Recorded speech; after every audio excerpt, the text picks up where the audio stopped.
What's up guys, and welcome back to another episode of Career Mode. This is episode number 227. And we start today's episode off with some player training. As you can see, Pierre Rocher has now hit 91 overall. He had an amazing start to the season, Rocher. Hasn't been quite as good in the second half, but either way, 91 rated now, Rocher. Do you remember when he got this guy at the academy? I did say he, along with Sam Hill, do have a future at Bramwell Lane. How right I've been. The way they've developed over the years, since we've been away, of course, has been absolutely phenomenal. They're now two of our best players in the team.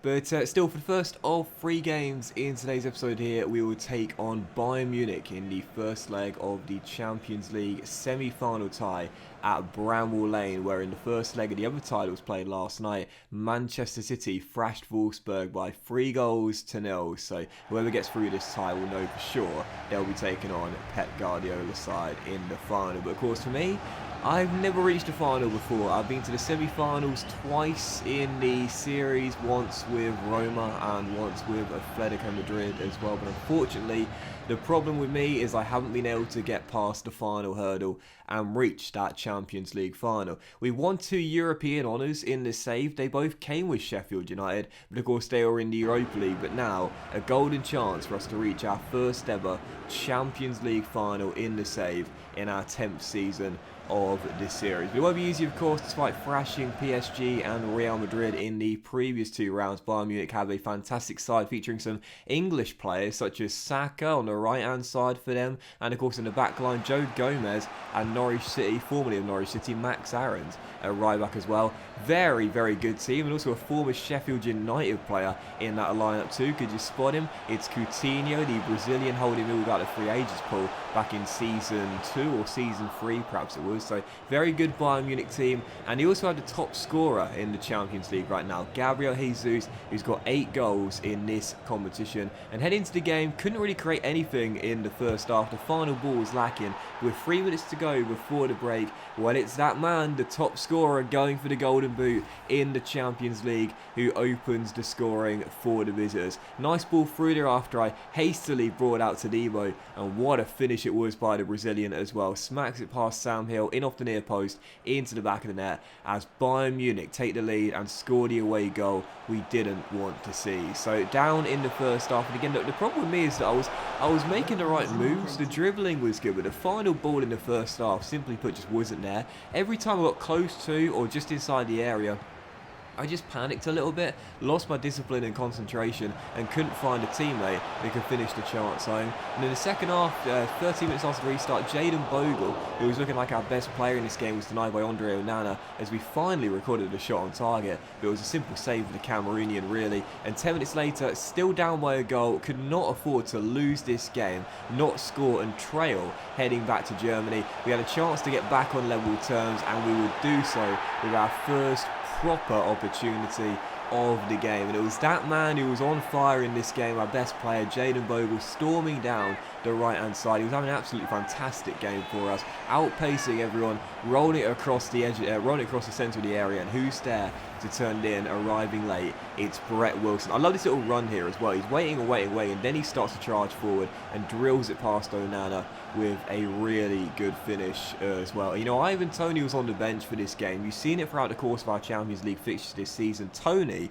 has been coming off the bench or remaining on the bench. We just haven't been starting him, and the reason why is because Elliot Harris is our top scorer in Europe and Brett Wilson is our second highest scorer. That was his 4th goal of the campaign. I've got more faith in the youngsters than I do in the top scorer in the Premier League right now. That says a lot about where we're at in this series as the seasons have gone by. So back on level terms courtesy of Wilson. Bayern Munich had a great chance to get back in front there, but Sam Hill made a good save at his near post and kept it at 1-1. Out with 6 minutes to go after Ivan Toney came off the bench for Elliot Harris. He wins it back, gets sent down left hand side, hesitation, rolls it across, and Tyler Allen drills it in to turn the game on its head and win it for Sheffield United. 5 minutes to go, and what a turnaround from the Blades. With 20 minutes on the clock, we were down by a goal and looking like we were going back to the Allianz Arena, trailing by 1, losing the game and having it all to do in Germany. But instead, 2 late goals, first courtesy of Brett Wilson, and then Tyler Allen getting on the end of an Ivan Toney off the bench through ball makes it 2-1. As we flip the script, turn the game on its head, and win it at the death. So final score 2-1. It was such a tense game, this one as well. So nervy, so tense indeed. And you might have seen my pass accuracy too. It was only 76% in that game. I just could not seem to get a rhythm going at all. And I felt for sure if we were going to win the game or at least get something for it, it's going to have to come from attacks down the flank with Bogle and either Shaw down the left-hand side, or in the end it was Ivan Toney who came off the bench to set up the game winner. Quick attacks and then balls played across the ground into the middle. That's how we got both of our goals, because the neat and intricate football that I do like to play at times just simply wasn't working. In the end, we needed to go to quick attacks down the flanks, and that's what gave us the 2 goals to win us the game. So heading back to Germany for the second leg, which we'll see for the third and final game today. If we keep a clean sheet, we'll be going through to our first ever Champions League final in the save. Easier said than done though, of course. We'll get against the Bayern Munich side, which is very, very good indeed, and of course featured the top scorer in the Champions League as well. However, destiny's in our hands. We can do it now. 90 minutes away from a place in our first Champions League final.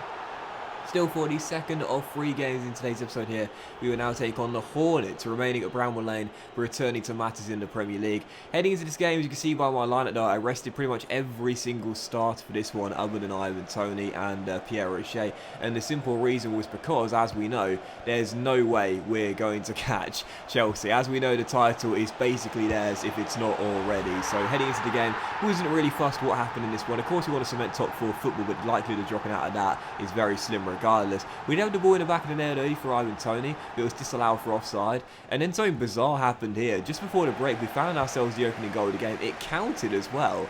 But for some reason, the replays were cut short. I don't know why. Maybe I was pressing L1 and R1 as soon as the ball hit the back of the net. Of course, that cancels any kind of celebration. But either way, couldn't celebrate the goal, but it still counted. We were leading by a goal courtesy of the shocker. And there were 23 minutes to go. He doubled our lead and made it 2-0 as Ivan Toney continues his pursuit of his 7th golden boot in 8 seasons. Whilst it might come in vain, as we know he won't win the title, which is what we both really wanted, at least we'll know that there's something to celebrate come the end of the campaign. Toney back to his best, and with that goal there, it's 29 goals in the season for a man that used to wear number 29. Even at 32 years old, he is still one of the most lethal strikers in European football. So Sheffield United leading by 2, both goals coming from the shocker, and with 9 minutes to go, we would hold on to our clean sheet as well. Fabulous save there as Dean Henderson pulls off the heroics to ensure we would win the game and not concede either. So final score 2-0, a brace for Ivan Toney in a pretty simple win, to be honest. Watford, as you can see, did have quite a few shots in the game, but you might have noticed on the radar here when I always show you the match stats, so many of their shots came from like way out, which is really weird because I don't know whether that's the game recording a bug there, but I don't remember seeing shots from that range. I certainly couldn't find them in the highlights package, but maybe it's one of those where it's a 50-50 duel or something and it records as a shot when they go in. I'm not entirely sure, but regardless, with 3 games to go after the win there, as you can see, Chelsea have officially won the title. They are 13 points clear of us, top of the table right now, and of course we're also several points clear of Arsenal in 5th place. So as we know, 4th place at least at the bare minimum has already been guaranteed. But of course I want to finish in 2nd place and finish only runners up to the eventual winners Chelsea. So congratulations to Frank Lampard's side. They are Premier League champions. But let's be honest here, even though they've only just mathematically done it with 3 games to go, simple fact of the matter is they won the title about 15 games ago. There were so many points clear of us and we just couldn't catch up. Even when we were on that long winning streak, we couldn't make a dent into their lead at the top of the table. We couldn't chip away at it at all because they kept on matching our victory. So yeah, Chelsea crowned champions, but we've known that for quite some time. The Blues are Premier League winners, and now we'll just find out how many points they end up with come the end of the season. But still, for our third and final game of today's episode, as we now enter May, the final month for club football in the calendar year, we take on Bayern Munich in the second leg of the Champions League semi-final. We're heading into this game, as we know, we are 90 minutes and a clean sheet away from progressing to my first ever Champions League final in this save. But as we've seen with Roma and Atletico Madrid in the past 2 seasons we've been to a semi-final, we have choked away chances to reach the final, particularly with Atletico Madrid back in season 7. So we need to remain disciplined in this game if we were to get it through. And in the 29th minute, this is the reason why Ivan Toney has remained on the bench during our European games. Mr. Elliot Harris, Neil's nephew, Chopper, gives us the opening goal of the game, and already Bayern Munich's away goal that it got 7 days ago in England is cancelled out by Harris. Ollie Shaw wins it back, rolls him through, and Chopper has the composure to finish it. And I must be honest here, when I was running through one-on-one, it was one of those moments where you've got too much time to make your mind up. You often mess up, but I had so much time I was thinking, please don't mess up, please don't mess up, please don't mess up, and thankfully Elliot Harris doesn't. He makes it 1-0, and Turnbull, oh my word, almost made it 2-0 there as well, with 8 minutes to go for the break.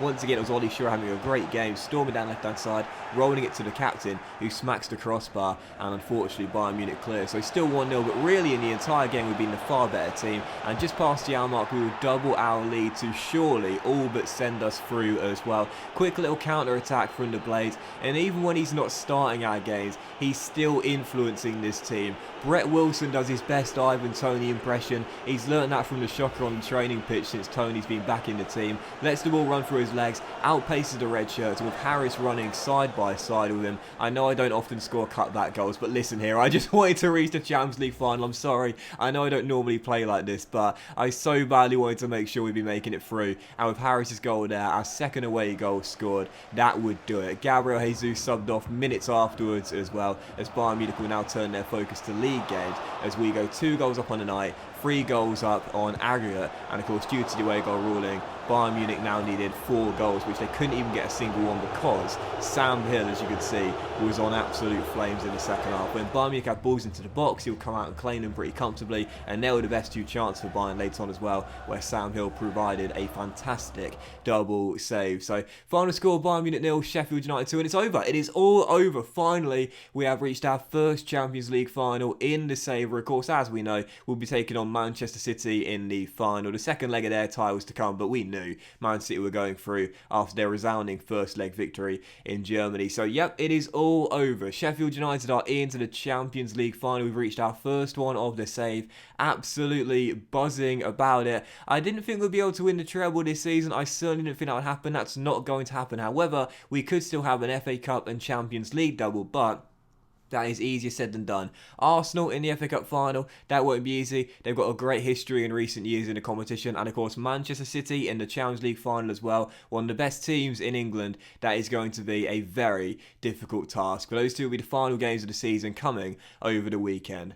But that was this episode of Career Mode, guys. So a big thank you for watching. Really, if you have enjoyed it, and if you did enjoy today's episode, then please do drop a like. Much love to you all. Have a fantastic day. And I'll see you for the final games of the Premier League season very soon.